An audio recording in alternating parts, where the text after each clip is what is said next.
the ministry and the minister. I was saying I'm a cover at the TV, so the ministry and the minister awesome and awesome for episode 34. And so you can see I have one powerful man of God. Today we are going to do more of English. I know that the Lord will bless us because He is not frequent with our local language tree. So today we are going to speak more of Bluffo. Now, subscribe to our YouTube channel and you follow our social media platform at the Bendy TV. Or like or comment or share enough for flow. So I am fast way from the topic I can found say balancing profession and ministry. And then I'm be fan as well blessing. Me and you am like ba comedy be chance.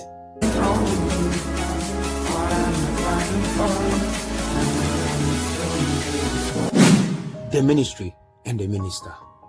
I mentioned also you have to train your Daniel by the ministry and the minister of some and also for our Bendy TV. So subscribe to our YouTube channel and you follow all social media platforms now and one for so and you be sure. Today we have one powerful man of God in our midst that the Lord is going to use him to bless us this particular episode. His name is Pastor Selorm Amedumah. Pastor, you're welcome. Thank you so much. I hope I got the name correct. Yes, you got some correct. Okay, then do the correction. So the name is Pastor Selorm Amedumah. Amedumah. Yes, please. Papa, you are welcome. Thank you so much. Okay. We know that you are a man of God and you are a teacher as well. So this topic, you'll be the best person to help us to understand this particular topic. Today, the topic that we are discussing about is titled Balancing Profession with Ministry. Anyone who has a profession and also have a calling in the ministry, how should a person balance this? Okay. Thank you so much for the opportunity once again. Yes, sir. So this is a very critical topic and it entails a lot. Okay. So I believe that as a career person and also somebody who is in the ministry, there's a way you can balance the two together. Because sometimes you also need those who can work full-time in the ministry as well. Okay. They also need those who can do ministry and at the same time combining it with their career. Okay. Very good. So when you look at the disciples of Jesus, you realize that some of them have occupations or career that they are pursuing before they were called. Okay. So when you look at the life of Peter was a fisherman before was called by Jesus. Okay. Then you also look at Andrews. Okay. Then you also look at James and the rest. Okay. They are all fishermen according to the Bible. Yes, before Jesus called them. Okay. And when they were called, they were asked to abandon their profession and follow Jesus. Okay. So you realize that according to them, you see that they have abandoned their profession and they are following Jesus. Okay. But you can also see some case study of some of the people in the Bible as well, who balance the two as well. Okay. So you can look at Daniel. Okay. Daniel in the Bible is a governor. Okay. And he served under 3 successive governments. Okay. He serves under Nebuchadnezzar. Okay. He served under Darius and Cyrus. Okay. But at the same time, he also have a profession Okay. that he pursue as well. Not everybody that receive the calling of God should leave his or her work to follow Christ. No. Okay. If you receive the call of God and you have a profession, you can balance the two. You can balance the two. You can balance the two. Okay. There are several ways you can balance the two. Okay. The first thing I can say when it comes to the balancing of the two, Okay. the first one is understanding your calling. To understand the calling. Before you can balance the calling, you need to understand. Your profession or your career, you have to understand. You have to understand. Okay. Which calling have you received from God? Are you called to be a preacher of the gospel? Or are you called to be a worker in the ministry? Okay. Or are you called to be an evangelist or somebody? So you need to understand the calling. The specific type of the calling that you receive. Okay. You need to understand. When you understand the calling, it will help you to balance. Okay. Because you know that this is what I am called for. Okay. So I am called to be a preacher of the gospel. Okay. So I must make time aside my occupation as well. Okay. I must make time to also be preacher of the gospel. Okay. Maybe I am called to be a worker in the vineyard. Okay. The first thing everybody have to understand is you need to understand your calling. Okay. So when you look at the life of Daniel, the Bible said Daniel understand his calling. Okay. He understands the kind of calling God has given to him. So he was able to balance it with his profession.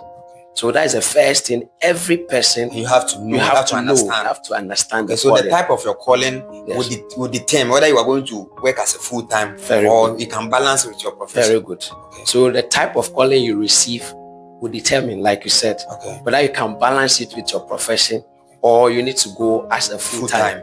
Okay. You understand? Okay. So right now that you have understand your calling, so you know that your calling is not a full-time. It's not a full-time. I need to balance it. I have to balance it. I need to balance it. Get something doing attached the calling. Yes. Okay. So right now, as you understand that now I have to balance my calling with my profession, you need to set your priorities right.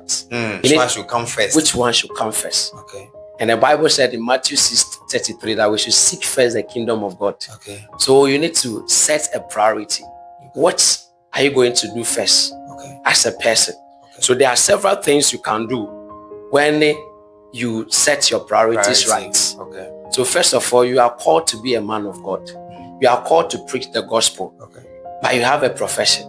Okay. You need to set. You are working under a certain company or institution. Very good. The institution also requires your time. Very good. Okay. So there are certain things you need to do. Okay. The first thing you have to do is you need to have a schedule. Okay. So divide your life, the time. As a man of God, you have a prayer time. Okay.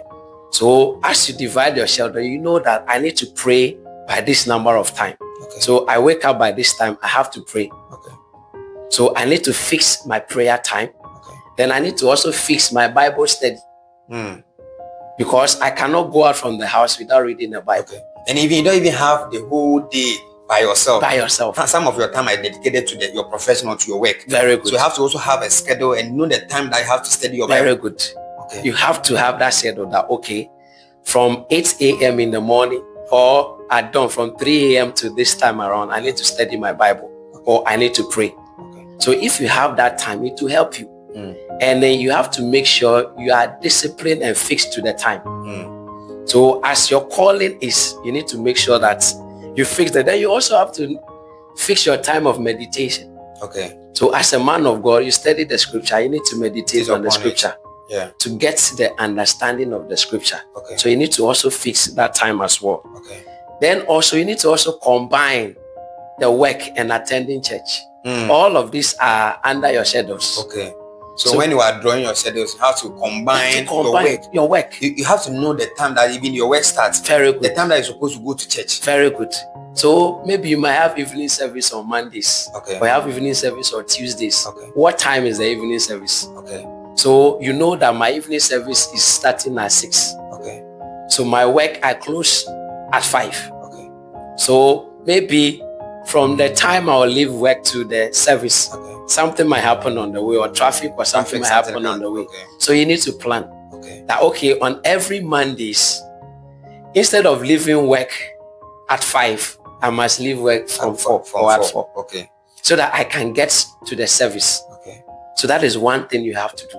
Okay. This is the case by the work. You don't own the work by yourself. You are working under someone. Yes. And the work requires your time to close at 5. Yes. And you can't tell your boss or your supervisor or whoever in charge that you want to close at 4 all the time. If the time does not permit you to, how can the person do it? As a diligent person, you portray some characters at the workplace that will even allow your boss to give you an excuse, duty or time when you request for it. So your boss knows that, this person I am working with is a man of God and is combining his ministry with a profession. And this is the kind of person this person is at workplace. So you need to define yourself at workplace.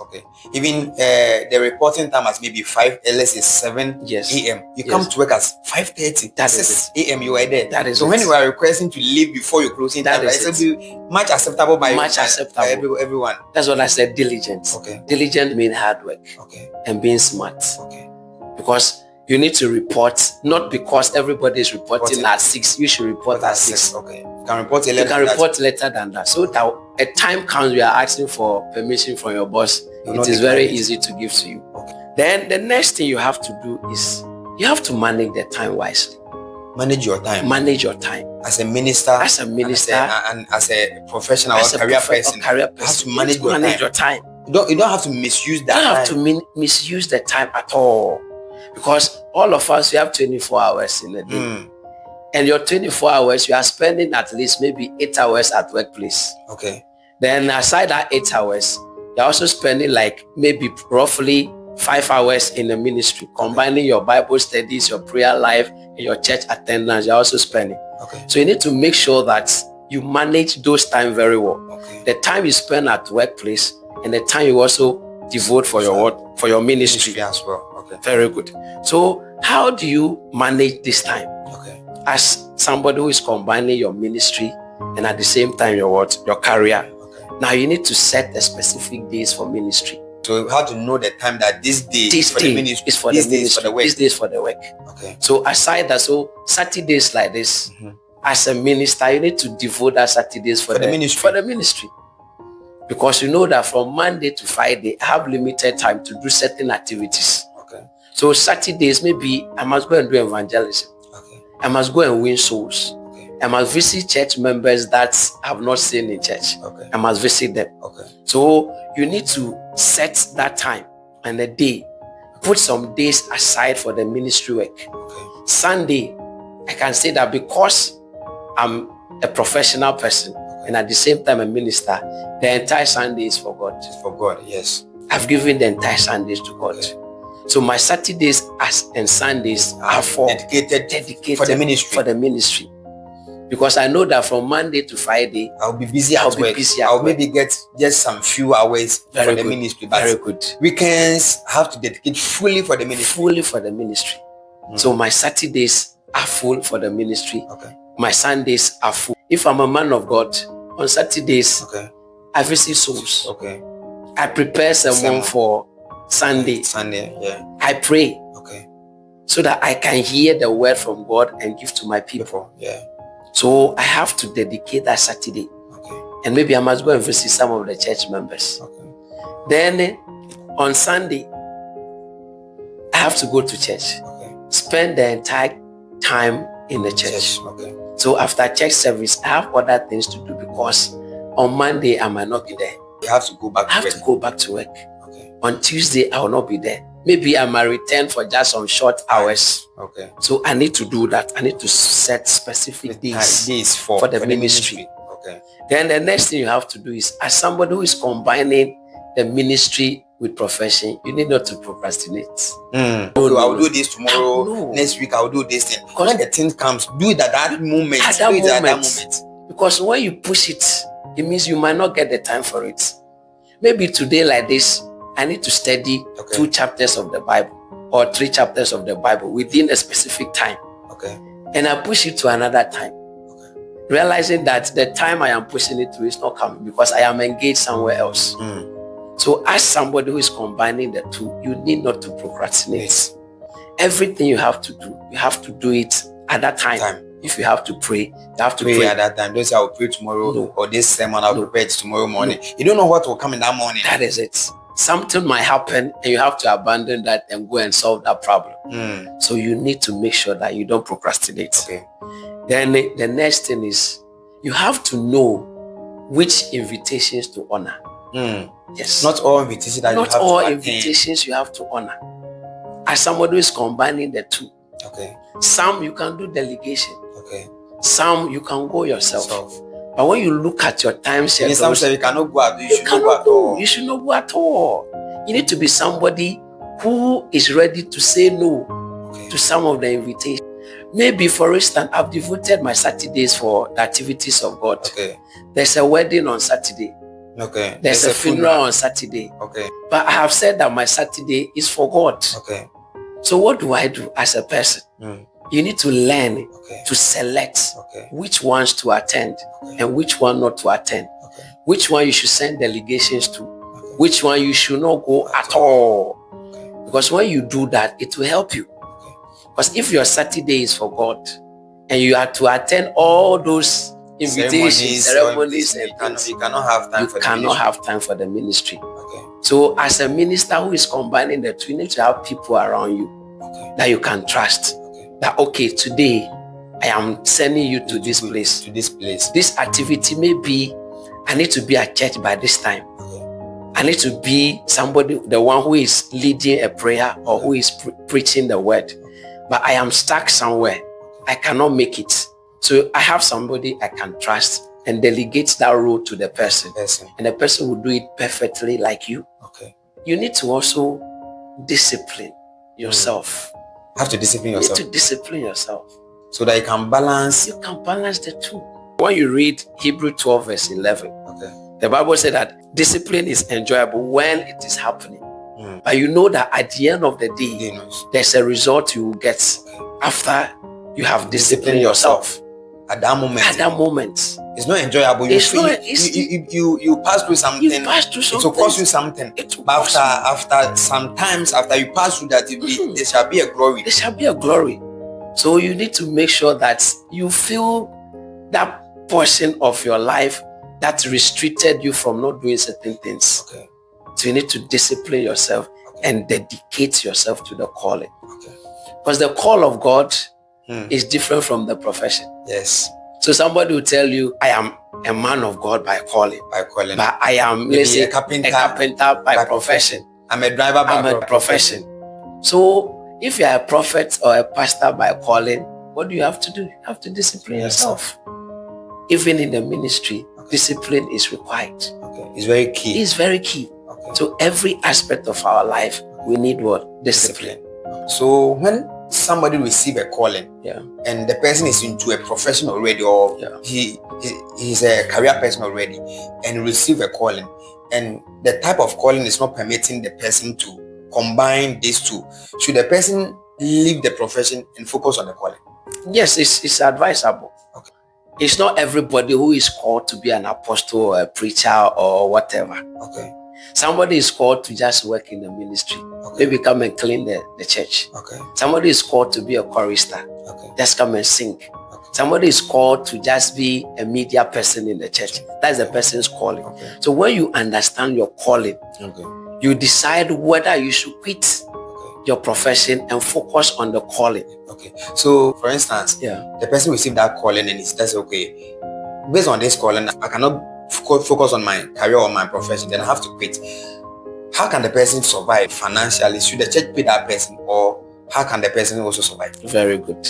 So most of the times when you receive the calling and you are going full time, the church you are serving in as a full-time person need to understand that now you are no more a career person. You are now a full-time minister. So there are certain responsibilities in terms of finances the church need to bear. So that you can be comfortable and work in the ministry. So that you might not have a double mind thinking that, oh, when I am here, I should be getting this.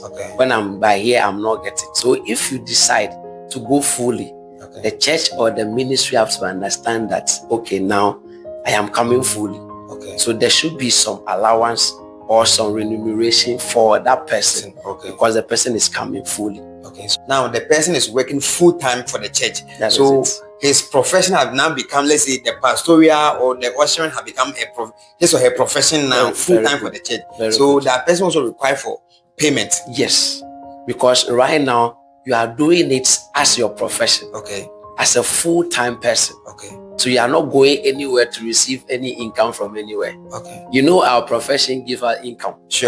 So if the income is not coming because you have moved from your profession, now you are in the full-time ministry, the church needs to take care of you. Is it that you will tell the church that, okay, now I want to be a full-time minister for this particular assignment or whatever it is.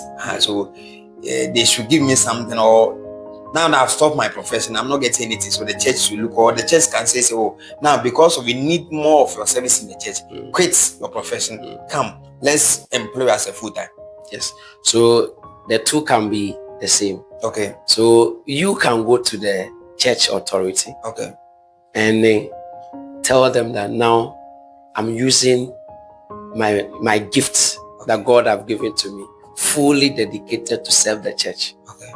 So right now, I am no more in this profession. So at least the church knows that as human being, you need to survive. So when you go to them, you need to appeal to them. Okay. That, okay, now that I am here fully, Okay. I deserve certain words. Okay. I'm a token or something. I'm a token or so something. what if in case the church, their doctrines or maybe their practice or teaching does not permit them to employ you or see you as a full-time to require for that, those kind of money, like those payment too? Sometimes it is God that rewards. Okay. Even the payment you receive from the church might not even take care of every need you have, but it's God that rewards. Sure. So most of the times we rely more on God than even on human beings. Okay. So God will bring helpers from different angles you might not know. Okay. So if the church have a doctrine that, okay, at this moment, we are not ready to support. Okay. We are not going to support you in this aspect. Okay. God will reward you. The first one is you going to the church and saying that now I am coming full time. Okay. But the second aspect is the church can see you and say, oh, you are so important in this ministry. Okay. Your gift is very important in the ministry. Okay. So we need you as a full-time person. Okay. And at that one, they have taken their decision. Okay. And you also have to abide by it. Okay. And they will reward you for that. But know very well that no man can reward you for the service you give to God. Okay. It is God who rewards. Okay. So the service that we render to God or at church, no man can reward us better than God. To your satisfaction, no man can do that. Okay. When God called Abraham to leave, he's the one who took care of Abraham from the time he left the father's house to where he reached the land that God have apportioned for him. There's nobody that helped him or supply anything to him. So that God who told you to quit that profession, that same God will provide for you. God will provide for you. So if other people are not ready to provide for you, that same God will bring helpers and you'll be surprised. Okay. Let's look at, you realize that we've spoken about how we can balance the two. Yeah. The profession and the ministry. Okay. And let's look at certain examples in the Bible. Okay. That we see how they balance the profession with the ministry. Then we can look at the life of Apostle Paul. Okay. Apostle Paul was said to be a tent maker. Somebody who made tents. Yeah. But he has a ministry. What ministry does he have? He has a ministry of planting churches. Okay. He has a ministry of planting churches. Okay. Going around spreading the gospel. Okay. But what did he do? He didn't abandon his tent making. Okay. He combined the two.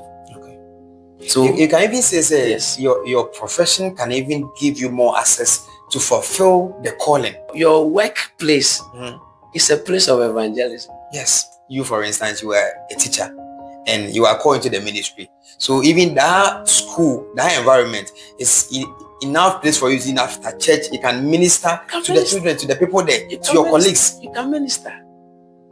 It's a very good opportunity to use or to explore your ministry at that place. Okay. So you cannot say that because you are into this profession, so you limit your ministry only in church. You can use your ministry even at the workplace. At the workplace. You are a singer. You can minister. You can minister at the workplace. Maybe your workers are having some end of year party or money devotion. They need your service. So even at that place, they know that, oh, this is what you do. Okay. So the time that you need permission to even go to check, they will say, this is what he does. So when you look at Paul, Paul was combining the two. Okay. He was going around planting churches. Okay. And at the same time, doing his tent. You can even use that same thing to plant churches. To plant churches. You can plant church under a tent. And under a tent. Even now, this is in our dispensation. You have so many churches. They are under tents and they are under trees. Very good. So you can do it. Okay. So that is why it is very important that you can't have a call unless the call is now leave what you are doing. Okay. And focus on the calling. Okay. That one too is there. Okay. You have people who will be in their profession and say that no, this one I must leave. Okay. And when you leave it to work for you. Okay. But there are some also you need to combine the two. Okay. For instance, you are a man of God. You are working under, let's say, government. You have your profession is working in a government institution or something like that. And what that happens there does not corresponding to your calling. there's bribery and corruptions at the workplace, but you're also a man of God. So at this point, should you leave the work, or you should be there and have influence on those things? Wherever you find yourself, Okay. as a man of God, you should be able to bring change in that environment you find yourself. So you can either decide to leave, which might not be the right way. So you can decide to change. You can decide to stay and cause a change. Because God even sent you for a purpose. For a purpose. So as you are there, you should be the light in that area. When people are indulging into those acts you've mentioned, you should not be found in those acts. And as you are not found in those acts, you are serving as an example to others who might even be thinking of doing it. But you see that, okay, this person is not engaging in any out of this bribery and corruption, but he's successful. He's okay with whatever they pay him at that place. So somebody can look up to you and say, oh, because you are not doing this, I must follow you. So deciding to quit is like abandoning the ministry God has given to you. Yes. So you cannot quit. Stay and cause a change. A change at that place. A change at that place. So you shouldn't have a dual identity. That maybe at workplace they see you different person, but when they come to the house they see you as a man of God. So that your calling as a man of God, as a minister of God, you're supposed to apply it at your workplace so that you have the same identity there. That is it. You cannot live a double standard life as a human being. At your workplace you are different.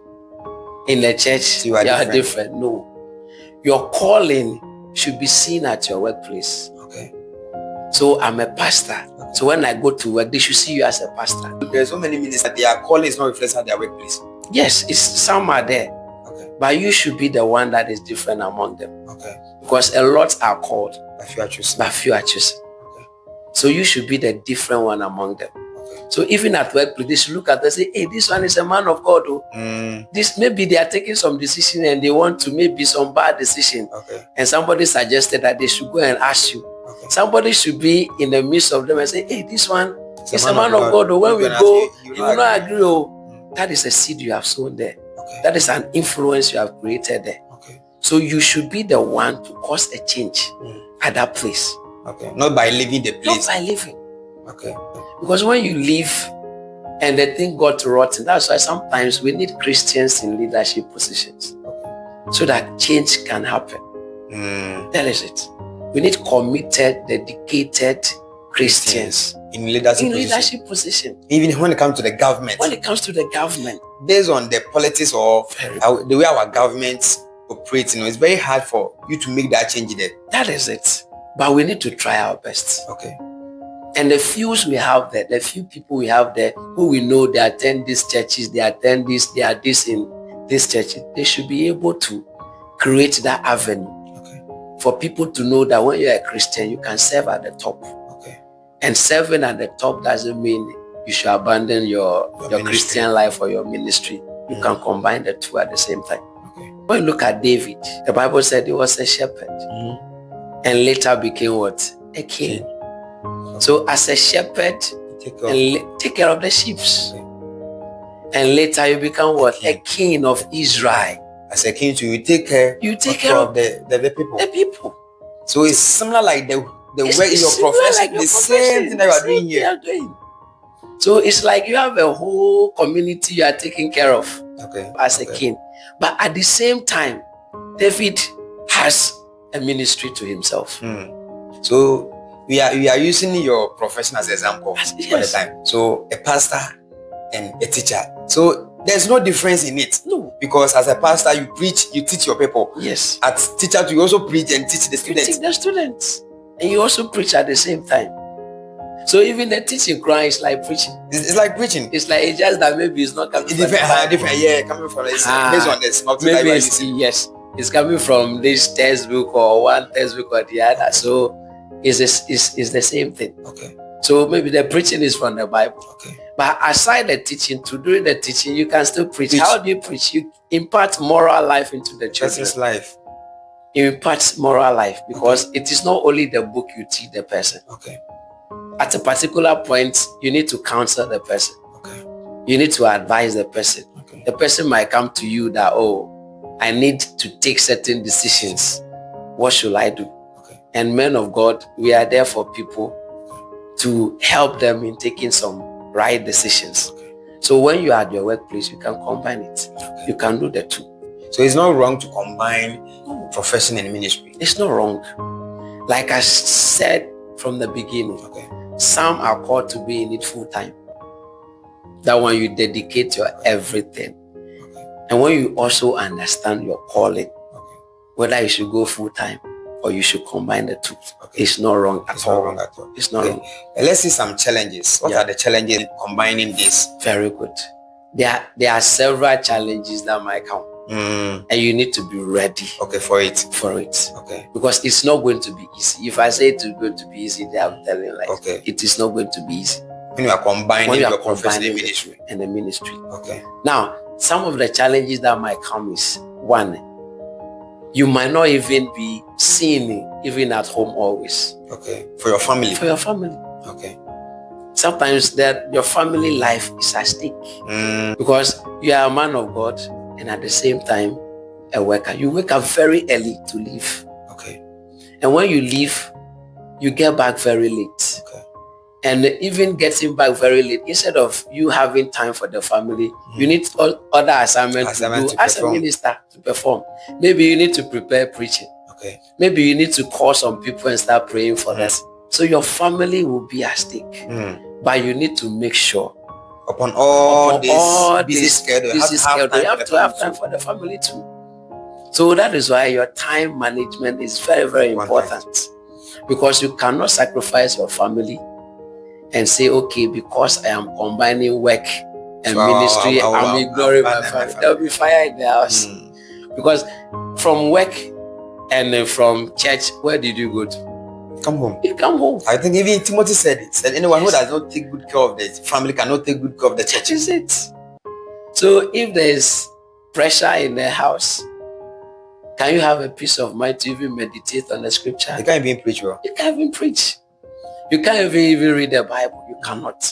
Okay. So as for that one, you have to be ready to pressure in the family. Okay. Then there's also another thing that might happen. You might develop an attitude that people might not be comfortable with. Okay. They see you as somebody who see himself. Because you don't associate yourself with them all the time. With them all the time. You are not with them. Okay. This program, they will not see you. This event, they will not see you. They will not see you. They say, I go and say, they were about you see, this. But it's not like that. Okay. But that's how people will see you. Okay. So that is one challenge you must be ready to bear. Okay. And you must be ready to explain to the people that this is who I am. Okay. But you can't explain yourself all the time That too. is it. And it's not everybody who even understands. Who understand upon the explanation that you give to him or her. You might not. Somebody will not understand. Okay. But the focus is who God called you to be. You pursue that calling. Okay. Then also, your social life will be affected. Since you are not having time, you cannot socialize with people. Your social life will be affected. But you have to be ready that any little time you have, you use it wisely for that social activity. Okay. Because you are not going anywhere. Okay. You know that as human being, you have your family life. You have your marital life. Okay. You have your ministry life. You have your occupation or career life. Okay. You also have your social life to live. Okay. But when you are combining ministry and career, be ready that your social life will be affected. Okay. So let's wrap up. Okay. I think we are getting closer to our time. So let's wrap up with this. So what I can say, as somebody who is combining the two, know that there's no boundary in spirituality. There's no boundary. Spirituality can be exhibited everywhere you find yourself. There's no boundary. Okay. And there's no specific location for spirituality. Yes. Okay. You cannot say because I am working at a bank, so let them see me as a banker only. Okay. Let them not see me as a man of God at that place. There's no boundary. Okay. They should see you. If your church is fasting, the whole world should know that you are fasting. Even for instance, when you go to other regions like Muslim like this, yes, when they are fasting at their workplace, they know that people are fasting. People are fasting. So you have to make sure that your people are there. Even if they are coming to serve you breakfast, they should know that okay, this person is fasting because they know that you are combining the two.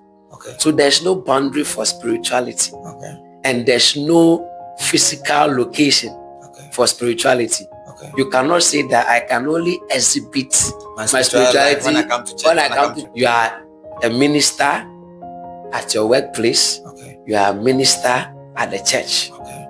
You are chosen by God. You have a call of God upon your life. And everywhere you find yourself, people must see that call of God upon your life. So I think combining the two, this topic is very broad. We can't finish today. Yeah, we can't finish today. So I hope we'll get another chance. Okay. But know very well, one thing I will leave. Okay. Know very well that as somebody who is a career person and as somebody who is into the ministry, there's an assurance that you can combine the two and you can work perfectly. If you at least go through at least 90% of what I have said, it can work for you. Thank you very much. You're welcome. I'm sure I say we have to now share in the episode the ministry and the minister of some and then ask for. Today we had one powerful man of God. His name is Pastor Selorm Holy Amedumah. Yes, sir. And we are blessed to have him on this episode. That the topic that we discussed about was balancing profession and ministry. I know you have learned a lot and you are also blessed on this particular episode. Subscribe to our YouTube channel now if you follow our social media platform at Amedumah TV. We like or comment, or share enough for us so and fast reference. So share your pictures and a boy and a did you made you below. Yam did you made you champion, Yam Jesso. Even is a Yam Yadman out chess and a crowd.